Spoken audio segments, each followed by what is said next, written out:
Olá, hoje nós vamos falar sobre o erro, a dádiva do erro. O medo do erro é praticamente o medo de evoluir. A gente sair da zona de conforto, tentar coisas novas, tem que fazer parte da nossa rotina. E junto com essas atitudes, naturalmente vem os erros. Esse é um mindset que está super alinhado na minha vida. Sempre que eu tenho um projeto ou eu faço um evento, eu coleciono os erros depois dele. Eu fico pensando o que eu podia fazer melhor, o que eu posso aprender e, de certa forma, eu acolho eles com um mau gostinho de sucesso. Porque eu acredito de verdade que um projeto, quando ele não sai com erro nenhum, nenhumzinho, você não está sabendo avaliar direito ou ele não foi ousado o suficiente. Se você não se sentir envergonhado pelo produto que está lançando, então você lançou tarde demais.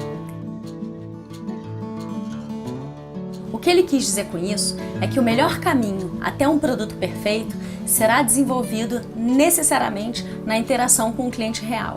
Ele explica que para inovar é preciso deixar de lado a perfeição, tem que ser criativo e isso requer pensar em coisas novas, experimentar e eventualmente errar. E o Hoffman completa dizendo que não tenha medo das imperfeições, elas não vão falir a sua empresa. As grandes empresas já sacaram que os erros são os melhores professores. A NASA, por exemplo, ela para escolher os futuros astronautas, eu amei isso, elas rejeitam os candidatos que ainda não passaram por algum fracasso significativo, para que elas já tenham aprendido a se refazer, a entender o que é um fracasso e aprender com ele. Quem consegue viver a vida sem tropeçar emocionalmente em cada erro, alcança seus objetivos porque não desiste no desafio, não tem medo de testar, de errar, de se desenvolver. Muitas pessoas de mindset de crescimento nem sequer planejaram chegar no topo. Elas chegam porque gostavam do que faziam. É uma ironia. O topo é o lugar onde os de mindset fixo anseiam estar. Mas é aí que muitos dos de mindset de crescimento chegam com a consequência secundária de seu entusiasmo pelo que fazem. Quando tudo gira em torno do resultado, o erro pesa. Mas se o foco é a aprendizagem, o erro educa e vira apenas uma parte valiosa do processo. Por que o medo de errar é tão presente na vida dos adultos? A gente nunca viu um neném preocupado com errar. Ele vive a vida ali errando pra caramba pelo caminho e é até fofinho e a gente não tem julgamento pesado nenhum sobre eles. A gente entende que é um processo. Por que depois a gente julga as crianças e os adultos tão mal? Provavelmente porque a gente começa a se comparar com os outros e aí a gente fica preso nessas armadilhas da necessidade de comprovação e competição pelo maior valor. Se não existisse ninguém mais no mundo, você teria medo de errar? O ideal é que você se relacione sempre assim com seus problemas, como se só você tivesse o conhecimento deles. Não é para esconder para os outros, muito pelo contrário, eu acho que você tem que compartilhar esse erro com todo mundo que você acha que possa te ajudar a solucionar, mas não para você se sentir inferior ou se vitimizar. Os erros geralmente envolvem pessoas, e claro que você vai ser empático e mostrar essa empatia, né, pelo que está acontecendo, com todos os envolvidos, seja um erro grave e tal. Mas a gente não pode se perder na lamentação, porque às vezes é até desrespeitoso, né? Alguns erros exigem menos choro e mais atitude. Então, não importa o quanto te julguem, faz o que é mais importante, tenta não dialogar com essa frustração, com a dor de decepcionar ou com a culpa pelo acontecido. Eu não estou propondo que você se exima da responsabilidade, muito pelo contrário. Eu acredito que o tempo é crítico, então você não pode escolher perder tempo se martirizando ao invés de tomar uma atitude necessária. Se você é uma pessoa séria e está fazendo o seu melhor, a culpa é só perda de tempo. Mas, se você vacilou, não levou a sério e deixou algo realmente dar errado, a culpa é só perda de tempo. Procure entender o que está por trás dessa atitude. Analisa friamente para diminuir as chances disso repetir. Porque se você está jogando para perder, existe um desequilíbrio. Não perca a oportunidade de investigar a origem disso, para você viver bem melhor. Tem um psicólogo que eu adoro, que é o Alfred Adler. Ele é junto com Freud e o Jung, os pais da psicanálise. Adler nega o trauma. Ele acredita que nós buscamos na nossa história um fato para justificar alguma situação no presente. Por exemplo, eu tenho medo de não ser um bom engenheiro. Aí eu desenvolvo um medo de elevador absurdo que é para não ir à faculdade. Eu escolhi elevador porque eu fiquei preso na infância e se encaixa nos argumentos que eu preciso agora, no presente, para deixar de lidar com algo que eu deveria. Já Freud e Jung, eles acreditavam no oposto, que o trauma do passado se manifestava no presente, desencadeando diversas situações e condições. Eu gosto do Adler porque ele traz a gente para ser agente da nossa vida. Ele diz que a gente precisa estar atento para a gente não usar os nossos erros e sofrimentos como um mecanismo de dominação, tirando proveito do seu estado de culpa e de inferioridade para atrair a atenção da família, dos amigos, de quem mais puder e ficar nessa zona aí. Na nossa cultura, a fraqueza pode ser bem forte e poderosa. Eu tive numa época, por volta de 2009, 2010, uma equipe de 12 jovens e eles não paravam de errar. E essa experiência me fez dividir os erros em 5 categorias. E para cada uma delas eu tinha uma maneira de agir. Os 5 tipos de erro eram: 1. Não sabia, desconheci o fato, não procurei saber e o erro aconteceu. 2. Eu sabia, mas eu esqueci, eu preciso treinar. 3. Eu fui displicente, eu sabia que ia dar erro e eu segui em frente. 4. Eu cometi o erro de propósito. 5. Esse erro era impossível de evitar. Todos esses erros, eles são oportunidades excelentes para você avaliar ou o grau de treinamento ou de compromisso dessa pessoa com o seu trabalho, né? E até de você mesmo, pode ser um funcionário, pode ser você. Se você lidera uma equipe onde os erros são cometidos de propósito ou por displicência, esse erro é importante para que você tome uma atitude de eliminar da sua operação esse tipo de comportamento. Focar na solução resolve o problema, é ótimo, é importante, mas você precisa também aproveitar para pensar sobre a origem do erro, como ele aconteceu e como melhorar o comportamento, né, de quem cometeu, ou a relação entre as pessoas para que isso não aconteça, né? O que eu quero despertar com vocês nesse vídeo é o caráter investigativo. Quando um desafio se apresentar, algo não sair como esperado, tira a lente de aumento da bolsa, joga o problema na maca e esquarteja em vários pedaços. Tenta decifrar toda a cadeia do erro. Qual é a origem? Esse erro é recorrente ou ele é um caso isolado? Ele se repete o suficiente que valha uma adequação na minha operação? Quando o problema é notificado por uma reclamação do cliente, eu tenho um conselho ótimo para te dar. Não prefira o cliente fofo e educado, porque ele vai narrar o problema escondendo a raiva, escondendo a frustração e vai falar apenas o mínimo necessário com a maior educação.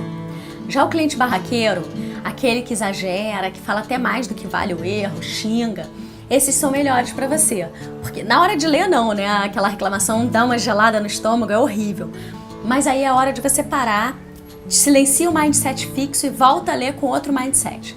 Analisa friamente o que está escrito. O que merece atenção realmente e o que é só expressão da personalidade do cliente e não tem a ver com erro. E assim você vai aprender muito sobre o seu produto e as expectativas do seu público-alvo, né? Essas pessoas mais agressivas, elas te dão mais informação do que as educadas. Então, assim, mas o bom é saber que esses 2 tipos, eles não estão ali como hobby reclamando. Existe uma queixa verdadeira, ou mesmo que equivocada, uma intenção ali que não se realizou, então é interessante para você pensar. Todos os erros são legais, porque eles te apontam um sintoma, que é a oportunidade, né, de curar todas as dorezinhas da nossa empresa. E esse não é o maior objetivo? A gente não vive para isso? Para resolver todos os probleminhas, melhorar, desenvolver melhores produtos? Então, às vezes, a ideia de um novo serviço, ela vem inclusive de um cliente que não gostou da forma como você fez o trabalho, ou te deu uma ideia de um outro produto porque a expectativa dele não era essa. Então, ouvir a opinião dos clientes é maravilhoso, porque a nossa opinião a gente já tem. A deles é mais relevante porque são eles que usufruem do trabalho. Então, eles é que enxergam a qualidade. Não adianta você ficar dentro da sua empresa querendo criar o que você acredita que seja melhor, você entrega para o outro. Então, ele é muito importante para o feedback. Então, ao invés de você ficar dentro da sua empresa criando a sua oferta de valor, joga na rua e dialoga com eles se eles entendem essa oferta de valor, né? O Mark Zuckerberg, criador do Facebook, hoje dono do maior conglomerado de redes sociais do mundo, ele disse que tem mais medo de não conseguir maximizar uma oportunidade do que o medo de errar e o seu negócio começar a ir mal. O lema dele é Move Fast and Break Things. Movimente-se rápido e quebre coisas. Para o erro ser nutritivo na sua vida, ele não pode te derrotar. Respira fundo e e assume o desafio. Quase sempre os momentos mais difíceis da nossa vida são só um atalho dolorido para acelerar a nossa missão. Você conhece a história da vaquinha? Era uma vez um sábio e o seu discípulo. Os dois andavam há dias, estavam cansados, com fome, procurando um abrigo para passar a noite. Mas eles estavam numa parte da estrada vazia e demorou muito até que eles encontraram uma porteira muito simples, com uma casinha no fundo. E aí eles entraram e logo perceberam que era um casal humilde, né, sentado numa varanda, um casal de velhinhos muito simpáticos, e tinha uma vaquinha no quintal. O casal acolheu os dois muito bem, dividiu com eles o leite e o queijo, que era a única coisa que eles tinham, vindo dessa única vaquinha. Na manhã seguinte, eles agradeceram e foram pegar a estrada novamente. Mas antes de saírem pela porteira, o sábio ordenou que o discípulo voltasse, pegasse a vaquinha deles e jogasse do precipício. O discípulo, muito contrariado, relutou, mas o sábio não cedeu e a vaquinha foi para o precipício. Muitos anos depois, o discípulo, que não conseguia esquecer o mal que tinha feito para o casal de velhinhos, voltou até a fazenda para contar a história da vaquinha, para assumir seu erro e pedir perdão. Ao entrar pela porteira, toda reformada, com o nome da fazenda gravado na madeira, estrada bonita, ele ficou todo desanimado, né, acreditando que o casal não fosse mais dono da fazenda, pensou na miséria dos pobres velhinhos, né, será que eles estavam vivos? Todo tipo de medo apareceu quando os velhinhos acenaram, chamando o discípulo, que foi imediatamente reconhecido pelo casal. E o discípulo foi logo perguntando, né, como que vocês reformaram toda a fazenda? O que aconteceu? E eles contaram que no mesmo dia que eles saíram de lá, a vaquinha deles caiu no precipício. E que diante da perda de tudo que eles tinham, eles precisaram ir até a cidade pedir ajuda. E aí, quando chegaram lá, eles encontraram, né, seu único filho, que estava afastado há muitos anos, acabaram se reconectando, e muitos outros antigos amigos vieram ajudar, e hoje eles plantam feijão, batata, eles têm porco, galinha, e vivem bem melhor. Moral da história: às vezes a gente se apega a uma coisa achando que é tudo que a gente tem, e que sem isso a gente não consegue viver, né? Que sem isso a nossa empresa acaba. E isso pode ser a sua vaquinha, aquela zona de conforto desconfortável que você empurra com a barriga para sempre, ao invés de fazer o que é certo, que é empurrar para o precipício.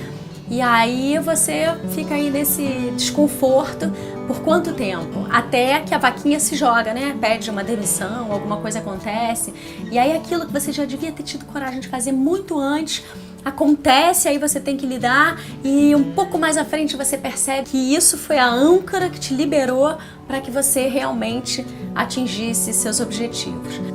É claro que todo mundo tem medo de errar. O momento da vaca indo para o brejo não é lindo, mas ele não pode nos paralisar. A gente tem que perceber que o desequilíbrio é importante para subir degrau, faz parte. Não existe almoço grátis. A gente vai ter que pagar os pedágios dos nossos erros com prazer e fazer essa longa jornada excelente até os nossos objetivos. Então, galera, matem suas vaquinhas, encarem seus erros, entendeu? E não tenha medo do processo. Tudo que você quer, tudo que você quer conquistar, né? Aquele sucesso que você olha no outro e fala, poxa, será que eu consigo? Consegue. Não vai ser sem erro, vai ser errando, testando, perguntando, aprendendo, mas consegue. Se você encarar seus erros, né, e jogar suas vaquinhas pelo precipício. É isso, gente. Encontro vocês no próximo vídeo.